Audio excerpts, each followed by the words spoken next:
Guys, welcome back to my YouTube channel. It's me Aishwarya, your own Aishwarya Mansi. Okay, അപ്പോൾ നമ്മളിന്നൊരു college day in my ലൈഫിൽ നിന്നൊക്കെ വിട്ടുമാറി നമ്മളിന്നൊരു വ്ളോഗായിട്ടാണ് വന്നിരിക്കുന്നത്. ഇന്നത്തെ വ്ളോഗിൻ്റെ സ്പെഷ്യാലിറ്റി എന്താ വെച്ചാൽ ഇന്ന് തൃശ്ശൂർ പൂരം വ്ളോഗാണ് ഗായ്സ്. ഓക്കെ, നമ്മളും അപ്പോൾ തൃശ്ശൂർ പൂരം കാണാനായിട്ട് എത്തിക്കുകയാണ് കേട്ടോ. അപ്പോൾ നമ്മൾ ശക്തൻ സ്റ്റാൻഡിൽ ബസ് ഇറങ്ങി. അന്ന് പൂരത്തിൻ്റെ അന്ന് ശക്തൻ വരെ ഡയറക്റ്റ് ബസ്സുള്ളൂ.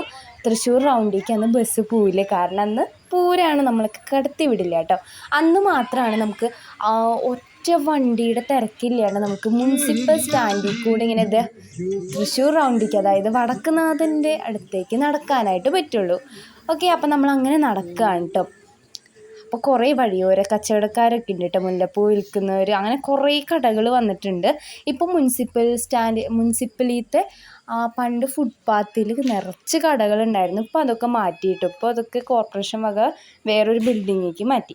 അങ്ങനെ നമ്മൾ തെക്കേ ഗോപുരത്തിൻ്റെ മുന്നിലെത്തിയിരിക്കുകയാണ് ഗൈസ്. അങ്ങനെ ഇതാണ് കേട്ടോ തെക്കേ ഗോപുരം. ഇതിൻ്റെ ഡോറ്, അതായത് ഇതിൻ്റെ വാതിൽ, തെക്കേ ഗോപുര നട നമ്മുടെ തൃശ്ശൂർ പൂരത്തിന് അന്ന് മാത്രമേ തുറക്കുള്ളൂ. അത് നമ്മൾ തെച്ചിക്കോട്ടുകാവ് രാമചന്ദ്രനാണ് കേട്ടോ തുറക്കാറ്. അപ്പോൾ ഇതാണ് തൃശ്ശൂർ പൂരത്തിൻ്റെ അന്നത്തെ രാവിലത്തെ വ്യൂ ആണ് കേട്ടോ. ഇത് ശരിക്കും പൂരത്തിൻ്റെ പിറ്റേ ദിവസമാണ്. നിങ്ങൾക്ക് എത്ര പേർക്ക് അറിയാമെന്ന് എനിക്കറിയില്ല. തൃശ്ശൂർ പൂരം 2 ദിവസമുണ്ട് ഗൈസ്. ആദ്യത്തെ പൂരം എല്ലാ ജനങ്ങൾക്ക് വേണ്ടിയും, രണ്ടാമത്തെ പൂരം സ്ത്രീകൾക്ക് വേണ്ടി, അതായത് തൃശ്ശൂരിലെ സ്ത്രീകൾക്ക് വേണ്ടിയുള്ളതാണ് കേട്ടോ. അപ്പോൾ നമ്മുടെ അന്നത്തെ പിറ്റേ ദിവസത്തെ പൂരം ഉച്ച വരെയുണ്ട്. അതോടുകൂടി അവസാനം ഒരു വെടിക്കെട്ടോടു കൂടിയാണ് കേട്ടോ ഗൈസ് പൂരം അവസാനിക്കുന്നത്. അപ്പോൾ നമ്മൾ പിറ്റേ ദിവസമാണ് വന്നിരിക്കണേ. ഇവിടെയാണ് വെടിക്കെട്ടിൻ്റെ ആ കുഴികളാണ്. ഇവിടെയാണ് വെടിക്കെട്ടിൻ്റെ ആ മരുന്ന് നിറച്ചുള്ള കുഴികളിൽ കൂടിയാണ് നമ്മൾ നടന്നത്. അങ്ങനെ നമ്മളിപ്പോൾ അതേ പൂരത്തിൻ്റെ അവിടെ എത്തിയപ്പോൾ നല്ല പൂരം നടക്കാൻ കേട്ടോ.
ഇതൊരു കുഞ്ഞ് വ്ളോഗായിരുന്നു. എനിക്കറിയാം ലേറ്റായി പോയി ഞാനിത് അപ്ലോഡ് ചെയ്യാമെന്ന്. എങ്കിലും നിങ്ങളെല്ലാവരും സ്നേഹത്തോടെ ഇത് കണ്ടതിന് വളരെയധികം നന്ദി. അപ്പോൾ സബ്സ്ക്രൈബ് ചെയ്യാത്തവരാണെങ്കിൽ സബ്സ്ക്രൈബ് ചെയ്യാം കേട്ടോ.